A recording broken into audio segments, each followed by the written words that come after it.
சூப்பராக ஒரு கெட்ட வார்த்தை சொல்லவா? எவ்வளோ பெரிய கெட்ட வார்த்தை தெரியுமா அது? எப்படி அது கெட்ட வார்த்தையாச்சு? அது எப்படி? அது சூழல் வலிமையான மனிதனை உருவாக்கும். வலிமையான மனிதன் வசதியான சூழலை உருவாக்குவான். வசதியான சூழல் வலுவற்ற மனிதனை உருவாக்கும். வலுவற்ற மனிதன் சிரமமான சூழலை உருவாக்குவான். சிரமமான சூழ்நிலையில் உன் பேரனின் மகன் வறுமையில் நடப்பான். எவ்வளவு பெரிய பாடம்! பணம் படைத்தவர்கள், நான் இப்படி சொல்றேங்க, இந்த தலைமுறைக்கு நீங்கள் தர வேண்டியது வசதியான சூழல் இல்லை, வலிமையான சூழல். வலிமையான சூழல் உருவாக்குவதற்கான சூழலை யார் எந்த தலைமுறை உருவாக்குகிறதோ அந்த தலைமுறை தான் மிக வலிமையான ஒரு தலைமுறை உருவாக்கிவிட்டு போகும்.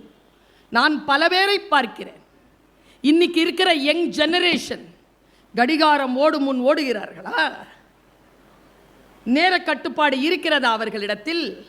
எப்படி அவர்கள் தன்னுடைய வாழ்க்கையை வாழ்ந்து கொண்டிருக்கிறார்கள் என்று யோசித்து பார்க்கின்ற பொழுது மனம் பதறுகிறது.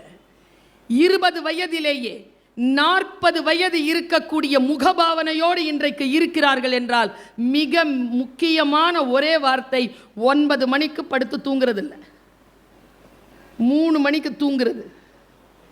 கடிகாரம் ஓடும் முன் எப்படி ஓடுவேன்? 4:30 மணிக்கு, 8, 9 மணி, 10 மணி தான் முழிப்பே வருது. இன்றைக்கு நான் வாசித்து பார்க்கிறேன், யோசித்து பார்க்கிறேன். இன்றைய சமூகத்தில் காலத்தை நாம் கணிக்க தவறிவிட்டோம். ஒரு தலைமுறைக்கு காலத்திற்கான இம்பார்ட்டன்ஸ் அது நாம் கொடுக்கவே இல்லை. இப்படி சொல்கிறேன், சரியாக இருக்கிறதான்னு பாருங்க. என்னுடைய கேம்ப்ல ஒரு பொண்ணு 3 மணி ராத்திரி காணோம். தேடுறேன், காணோம் மேடம். எங்கேயும் பார்க்குறேன், காணோம். பார்த்தா மொட்டை மாடியில் மேலே 3 மணிக்கு பாட்டு கேட்டுட்டு இருக்குது. அடுத்த நாள் கூப்பிட்டு டெர்மினேட் பண்ணிட்டேன், கேம்ப்லேருந்து வெளியேற்றிட்டேன். அவங்க அம்மா அப்பா சொன்ன விளக்கம் என்ன தெரியுமா? என் பிள்ளை யாரோடையும் பேசலை, அதனுடைய ஃபோன் எடுத்து பாருங்கள், அது தப்பான வீடியோ எதுவும் பார்க்கல, அது பாட்டுக்கு மேலே தனிமையில் பாட்டு கேட்டுட்ருக்கு, உங்களுக்கு என்ன பிரச்சனைன்னு கேட்டுச்சு.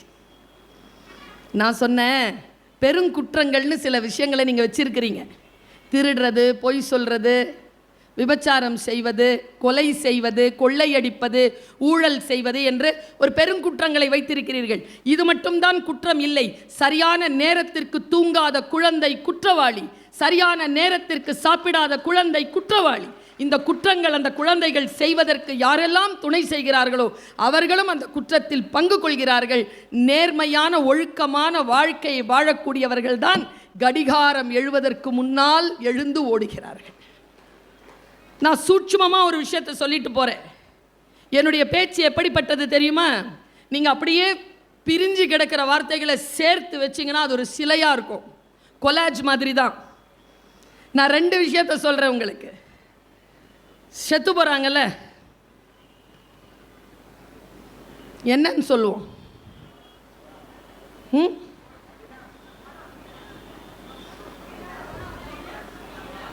மண்டையை போட்டார்ந்து ஒன்று, டிக்கெட் வாங்கினார். ஒருத்தன் போஸ்டர் எழுதி ஒட்டிருக்கான், என் தாத்தா 96 வயதில் அகால மரணம் அடைந்தார். 96 வயசு வரைக்கும் வாழ்ந்திருக்காரு, எப்படிடா அகால மரணம்னா? போகிற நேரத்தில் போகாமல் லேட்டாக போனாலும் அகாலம் தானே அப்படிங்கிறான். நான் பல மொழிகள் தெரியும், எனக்கு ஒரு 4 மொழிகள், தமிழ் மொழி தவிர 4 மொழிகள் தெரியும். அந்த 4 மொழிகளிலும் இல்லாத ஒரு ஞானத்தை தமிழ் சொல்கிறதுங்க. சிவபதவி அடைந்தார், அதை ஓகே. மரணம் அடைந்தார், ஓகே. சூப்பர் வார்த்தை என்ன தெரியுமா? ஆங்கிலம் சொல்கிறது passed away, he passed away. வேர்னு சொல்லவே இல்லை இங்கிலீஷ், தமிழ் சொல்லுது இயற்கை எய்தினார். சூப்பர் வார்த்தை இல்ல? இயற்கை எய்தினார், he attained nature. வாவ்! யாரால சொல்ல முடியும் இந்த வார்த்தையை? நம்ம ஏன் செத்து போனோம் கொண்டாடுறோம் தெரியுமா? இதுக்கு தான். கல்யாணத்துக்கு கூட மேளம் கிடையாது, சைலண்ட்டாக வச்சு முடிச்சுக்கிறாங்க. சாவ மேளம் அடித்து கொண்டாடுறோம் நம்ம. ஏன்? இயற்கை எய்தி. அதை விட டாப் மோஸ்டான விஷயத்த சொல்கிறேன். கார்ல் மார்க்ஸ் இருக்காருங்க, ஜென்னி இருக்கா.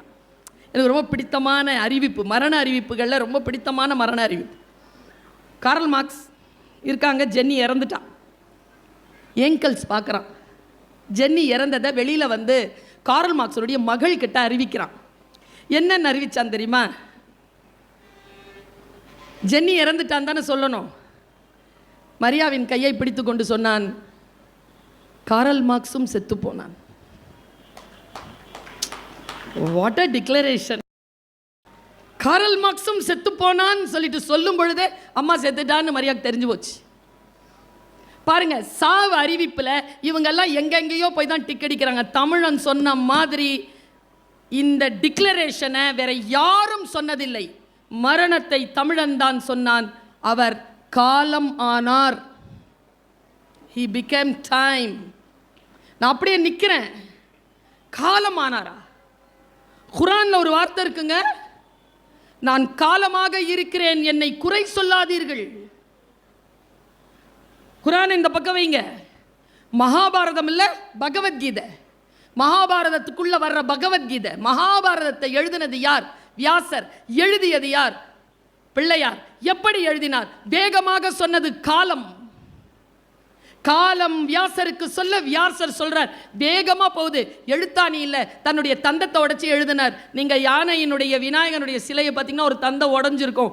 உடஞ்சிருக்கிற தந்தம் மகாபாரதம் எழுதுறதுக்கு பெண்ணா பயன்பட்டது. காலம் அவ்வளோ ஃபாஸ்ட், ரொம்ப வேகமாக ஓடும் காலம். எங்க இன்னைக்கு தேதி என்ன? 30/3/2025. இப்போ நேரம் மணி 7:58. நீங்கள்லாம் வந்து உட்கார்ந்தது எப்போ? 5 மணி. இதே தேதி 30/3/2025 5 மணி வந்து உட்காந்துருங்க பார்ப்போம். கான் இஸ் கான். இன்னைக்கு சொல்கிறேன், வீட்டில் போய் எழுதி வச்சுக்கோங்க. நீங்கள் எந்த ஆற்றிலே கால் வைத்தாலும் அந்த ஆற்றின் தண்ணீரை உங்கள் கால்கள் மறுபடியும் சந்திக்கப் போவதே இல்லை. You cannot step the river twice. அவ்வளோதான். ஒரு வேளை தொட்டுட்டீங்கன்னா முடிஞ்சுது. இதோ இந்த வினாடி கடந்துருச்சு, அவ்வளோதான். இப்போ புதுசு. இதை எப்படி கொண்டாடுவது? இதை எப்படி வேகப்படுத்துவது? சில பேர், நான் தமிழ் படித்தவங்க, சில கெட்ட வார்த்தை எனக்கு தெரியும். சூப்பராக ஒரு கெட்ட வார்த்தை சொல்லவா?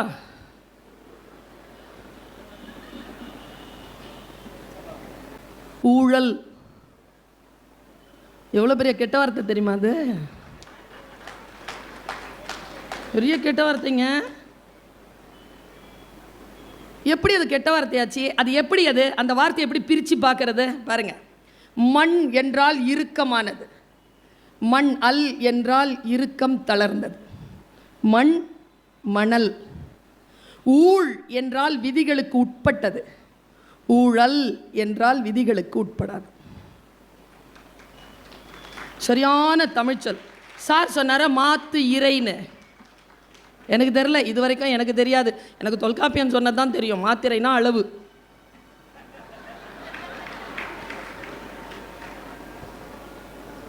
சரியான இன்னொரு கெட்ட வார்த்தை சொல்கிற பாருங்க. எல்லாரும் மேடம் நல்ல வார்த்தை சொல்லும்போது கூட இவ்வளோ சீரியஸாக இல்லை மேடம். கெட்ட வார்த்தை சொல்கிறது எல்லாரும் நிமிந்து பார்க்குறா, ஏதோ சொல்ல போகுது இந்த மாதிரி. சூப்பர் கெட்ட வார்த்தை, பொழுது போக்கு. நீ இன்னத்துக்கு பொழுத போக்குற? அது சும்மா இருந்தாலே போயிடும். அதில் போக்குறதுக்கு என்ன இருக்குன்னு கேட்குறேன் நான். இருக்கிறதே இவ்வளோண்டு வாழ்க்கை. வீட்டில் போய் நான் சொன்ன ஒரு கணக்கு பாருங்க, பயந்துடாதீங்க. சத்தியமாக பயப்படுவீங்க. இன்னைக்கு நைட் பல பேருக்கு தூக்கம் போகுது.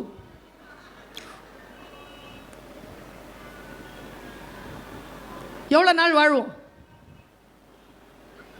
நல்ல 65, 65.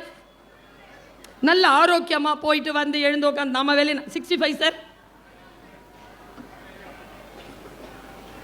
சரி 70ன்னு வச்சுக்கோ, துட்டிக்குதுங்க சிலதுங்க.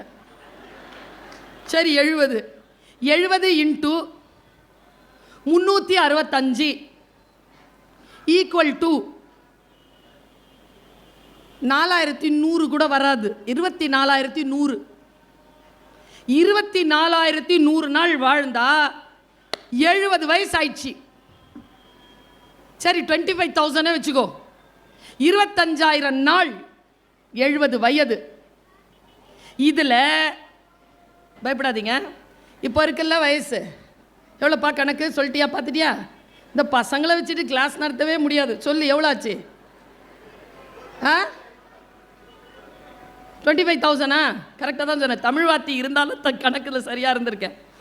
25ல் 25,000ல் இப்போ நீங்கள் இருக்குல்ல 20, 30, 35, 40, 50 எல்லாம் கழிச்சிருங்க. மீதி எவ்வளோ நாள் இருக்கு? அதில் தூங்குறது, சண்டை போடுறது, டிவி பார்க்குறது, இந்த ரீல்ஸ் பார்க்குறது, அப்புறமா ரோட்டில் டிராஃபிக்கில் மாட்டிக்கிறது கழிச்சிங்க. நான் உண்மையாக சொல்கிறேன், எல்லார் கையில் ஒரு 200-300 நாள் இருக்குது. அவ்வளோதான் இருக்குதான்னு நிறைய பேருக்கு போனஸில் ஓடிட்டுருக்கு. யார்கிட்ட இருக்கு நேரம்? நீ எதுக்கு பொழுத போக்குற? கடிகாரம் ஓடும் முன் ஓடு. வாழ்க்கையில் சில இலக்குகளை வைத்து அந்த இலக்குகளை அடைய வேண்டும் என்றால், நான் பயமுறுத்துவதற்காக சொல்லவில்லை. பகவத்கீதையில் ஒரு ஸ்லோகம் வருகிறது. அந்த ஸ்லோகத்தை பார்த்து நான் விக்கித்து போனேன். அதனுடைய தமிழ் படியை படித்து பார்த்தேன். தமிழினுடைய அந்த படி இப்படி சொல்கிறது. ஒருத்தன் இறந்து போனானா, கடவுள்கிட்ட போனானா. கடவுள் கையில் ஒரு பெட்டி வச்சுட்டு இருந்தாரா அவனை வரவேற்கிறதுக்கு, வாவான்னு. வாட் இஸ் இன்சைட் தட் பெட்டி? இட் இஸ் யுவர்ஸ் அப்படின்னாராம்.